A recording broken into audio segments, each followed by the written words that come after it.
You just got a raise. 20% bump. You're excited for like 2 weeks. Then everything feels exactly the same. Your bank account is still empty. Your stress is still high. And you're wondering, where did all that money go? Here's the thing nobody tells you. Making more money without fixing this one thing will literally make you broker than you were before. Stay with me. This is the income trap, and it's destroying more people's financial futures than anything else. You work harder, earn more, and somehow you end up with less. It feels impossible, right? But here's what's actually happening. Your expenses don't just stay the same when you make more money. They expand. Not because you're bad with money, not because you're irresponsible, but because your brain is wired to spend relative to what you earn. Psychologists call this lifestyle inflation, and it's the sneaky killer that keeps people broke no matter how much they make. I've seen people making 6 figures stress about money like they're making 30 grand, and people making 30 grand living like they're making 6 figures. The income level doesn't matter. What matters is the gap between what you earn and what you spend. And most people, they're working to close that gap by earning more when they should be closing it by spending less. That's backwards. That's the trap. Let me paint you a picture. You start your first job making 35 grand a year. You're careful with money. You save. You feel like you're building something. Then you get promoted. Now you're making 45 grand. Life is good until you look around. Your coworker just bought a new car. Your friend from college is living in a nicer apartment. Your social media feed is filled with people your age buying houses, taking vacations, flexing designer bags. And suddenly, your 45 grand doesn't feel like enough anymore. So you do what makes sense in your head. You spend more to match the lifestyle you see around you. New apartment, new car, new clothes, new restaurants. You're keeping up with what you see, not with what you can actually afford. And here's the problem.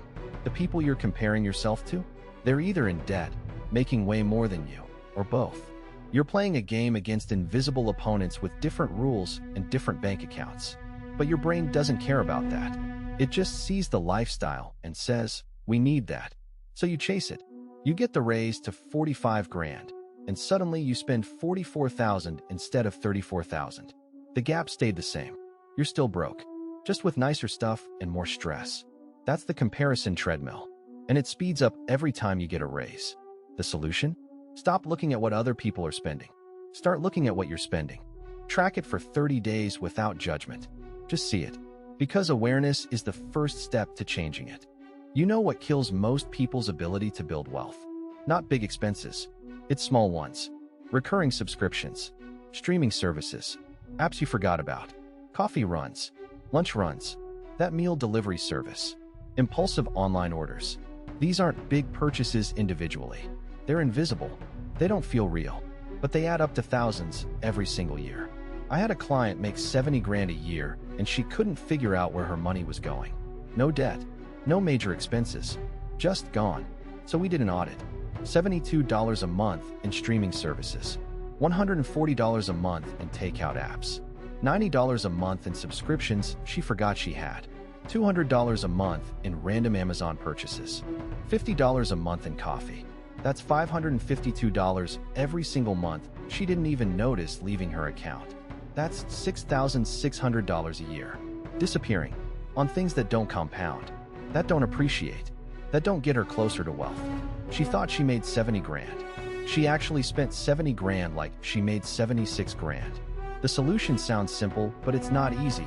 You have to see the leaks. Pull your credit card statements for the last 3 months. Highlight every recurring charge, every small purchase, everything under $50 that you buy regularly. Add them up. I bet you'll find between $300 and $1,000 a month in invisible leaks. Once you see them, you can kill them. And that money, that becomes your wealth builder. That's the gap that transforms your life. Here's a formula that will change how you think about income forever. Your wealth is not determined by how much you make. Your wealth is determined by the gap between what you make and what you spend. That's it. Income minus expenses equals your wealth building capacity.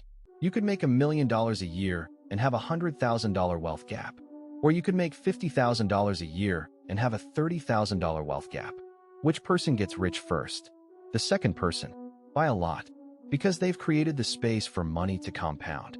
They've created the gap where wealth actually lives. Most people try to solve this equation by increasing the left side, More income, more hustling, more side hustles. And that helps. Income matters, but it's the slow way to get rich. You're working harder, you're stressed, you're grinding, and every time you earn more, your brain immediately finds ways to spend it. It's exhausting. The faster way is to decrease the right side. Spend less. Cut the invisible leaks. Stop the comparison. Eliminate one big expense. These things don't require years of grinding. They require one decision, one hard look at where your money's actually going, and then the discipline to stop. When you do that, you create the gap. And the gap is where the magic happens. Because once you have a gap, even a small one, you can invest it. Let it compound. Build assets that make money while you sleep. That's how people actually get rich. Not by making more money, by spending less than they make, and then using that difference to build something that generates income without trading hours. So here's your challenge for this week. You don't need a raise. You don't need a new side hustle. You need to audit your money. Look at the last 90 days of spending. Write down every recurring charge, every subscription, every habit that costs you money. Then ask yourself one question for each one. Is this getting me closer to financial freedom or further away? If it's further away, cut it. That's it. Cut one thing, one subscription, one habit, one expense, just one. That creates the gap. That gap becomes your wealth builder. And once you have a wealth builder, everything changes. You start thinking like someone who's building something instead of someone who's trapped on a treadmill. The rich don't make more money and spend more. They make money and keep it. They create gaps. They invest gaps. They compound gaps into empires. You can do the exact same thing. You just have to see where the money's going first. Let me know in the comments. What's one recurring expense you're cutting this week? Make it public. Hold yourself accountable. Because that one cut might be the difference between broke at 40 and rich at 35.